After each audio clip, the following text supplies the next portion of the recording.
choosing to do a murder mystery as a mission story, it grew from something that could have been very simple into, wouldn't it be cool if you could actually solve the whole thing? Then it kind of spun into this little thing that doesn't necessarily feel like the rest of the game anymore. Please, go ahead. My name is Victor Rasmussen. I'm a junior level designer on Hitman 3. And I'm Toke Krainert. I am a now lead level designer, previously level designer, and I worked on the England level on Hitman 3 with Victor. It's about coming home to the leader of a shadowy organization, and everything about it is set in this mansion of mysteries. There are secret passages, there's a murder mystery underway, and everything ties into this old British mysterious mansion and the people who inhabit it.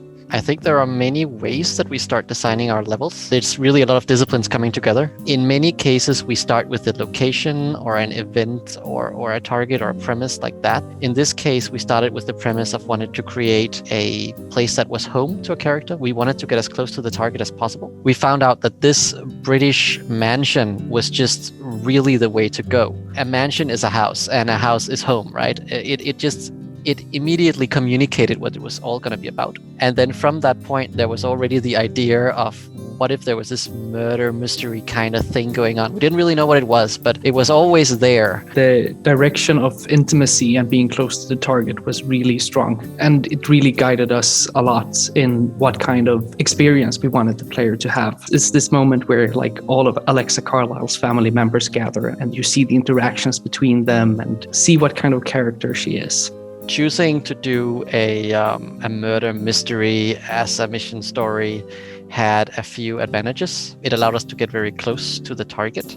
It allowed us to have a lot of dialogue that would uncover backstory, not just for the target, but for her family, and thus add depth to the location and to the target itself. It grew from something that could have been very simple into, wouldn't it be cool if you could actually solve the whole thing? Wouldn't it be cool if this was not a linear thing, but you could go find clues? Wouldn't it be cool if we try to take our systems and then use them in this different way? And then it kind of spun into this little thing that doesn't necessarily feel like the rest of the game anymore. We have these routes that we try to make the player go, the first time at least. It's something we often refer to as a 90%er, the thing that we want 90% of players to do the first time because it will give them a good introduction to the level before we just let you go nuts. Of course, you can just go nuts if you want to, right? But it's usually a good idea just to get this understanding before. This was tricky because, as you mentioned, there were a lot of elements at play right from the onset. We knew we wanted to have the private investigator clearly on screen very early, and we wanted to give you a chance to take his outfit early because we wanted that to be the 90% of solving the murder mystery, because it acts as a good introduction to the level, and then it spun into this very different experience that we wanted people to try out. That is Phineas Whitmer,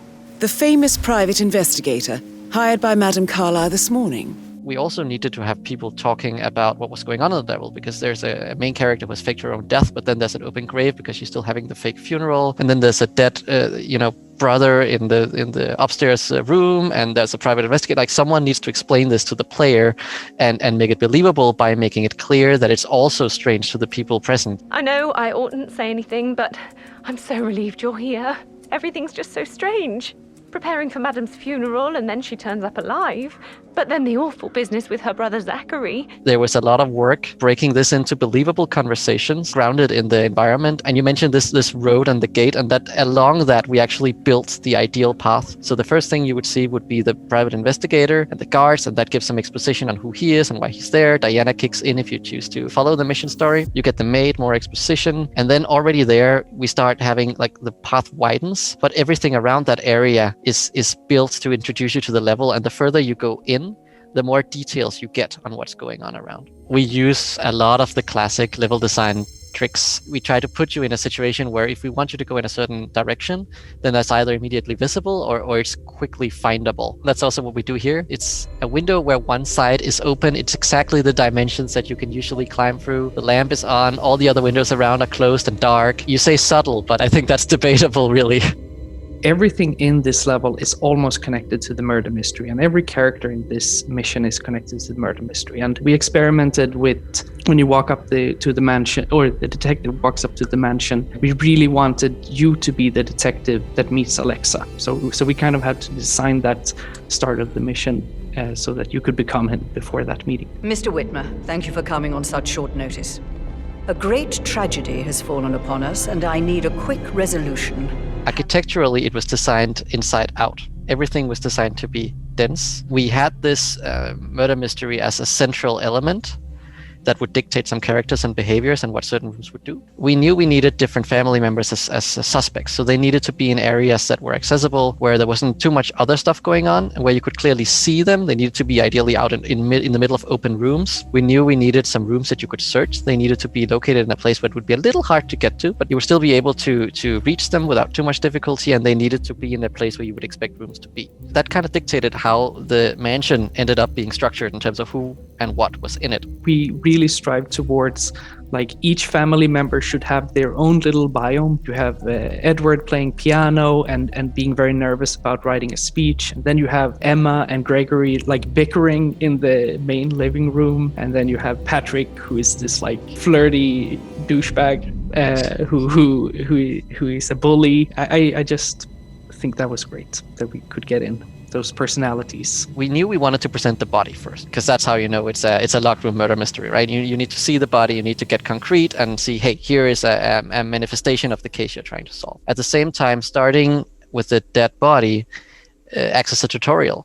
So that's where we actually have this little tutorial message where Diana says, hey, why don't you scan the dead body 47?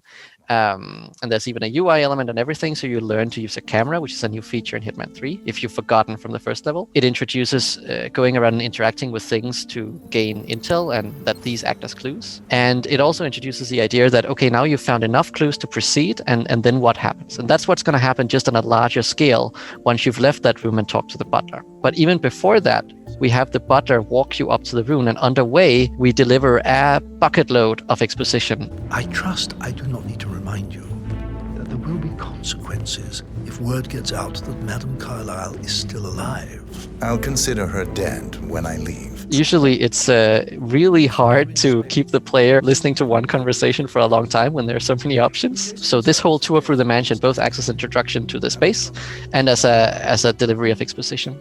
And then once you go down, you talk to the butler, you get the last information you really need, and you can just see all the options that you have, it's something we like to do. We like to surface that, hey, here are all these things you could do, they're all relevant. And then from there, you're basically free to go in whichever order you want. I worked a lot with the writer on this. You know how in spy movies or detective movies, you'll have a clipboard full of notes and then these red lines and stuff. Yeah, she had one of those and it was just massive. And she would refer to it and go like, oh, how does this connect with that? And we tried to string it all together. So no matter how you approached it, it would make sense. And then, of course, once you have enough evidence, Diana hints that you can talk to the butler, you can go back to him, and you get led up to the area where you were previously trespassing. Like, everything is made to build up to this moment where you go sit down in front of Alexa.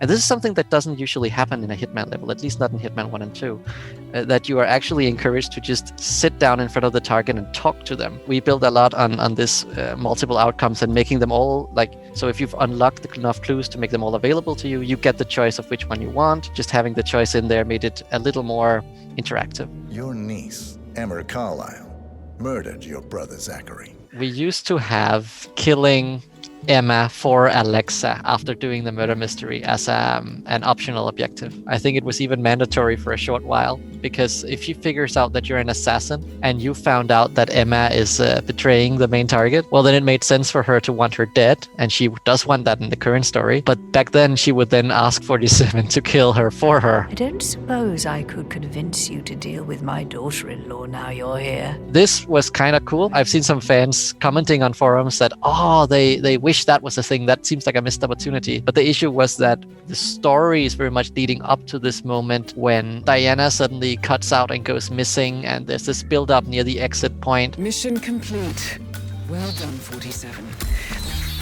And all of that stuff would just be kind of watered down and made silly if you had just been out running an errand for the person you were there to kill anyway. It wasn't really what we were going for, so we had to cut that. Finding things in a level that you can do, or just find things that are there, becomes all the more interesting if you know that not everyone will find it. And it makes you all the more curious if you know that there are probably other things to find, but you might never find them. The fact that players don't find everything is kind of gratifying in its own way. I'm very weak for the cane the bulldog cane, because it's an item that you can use for melee, but you can also use it as like a little key. And I think it's like so subtly done, and I think it's really cool. It really plays into this, like, we have a mansion and we need secret routes. And we have secret routes, which is the bookshelf, but then we have like an additional layer of secrecy with this like ancient cane that can open up passageways. If you follow the dialogue and the actions on the level, you can actually make one NPC kill another. And when that happens, when you're listening to some conversation and then the picture-in-picture pops up and you see target eliminated the first time, if you don't know what you did, that is super fun. And then seeing on the forums people writing about what happened there and then trying to rewind and figure out what did they do to make that happen, then seeing, I see. If the player does these weird things that make niche cases happen, then make those niche cases fun. As long as players are having fun, I'm totally fine with them not playing exactly as I thought they would. We've been watching a lot of streams like after the release of the game, and people play so different ways. And we have the chaotic players who will do all kinds of crazy things and kill a lot of people. And I'm like, well, they're still having fun. The game design is like, it supports it in some way.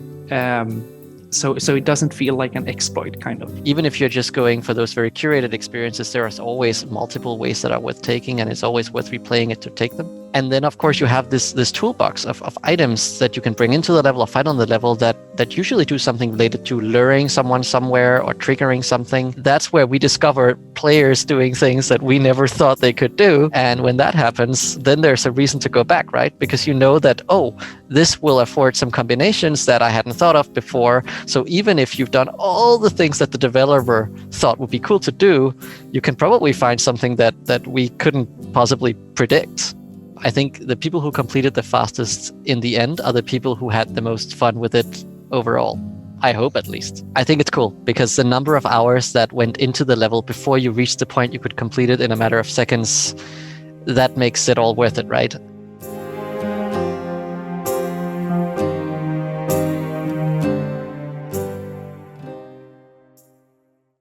Usually when we are two level designers on a level, we kind of split up things. For example, the typical example in Miami is that one level designer have the left side of the racetrack and the other level designer have the right side of the racetrack.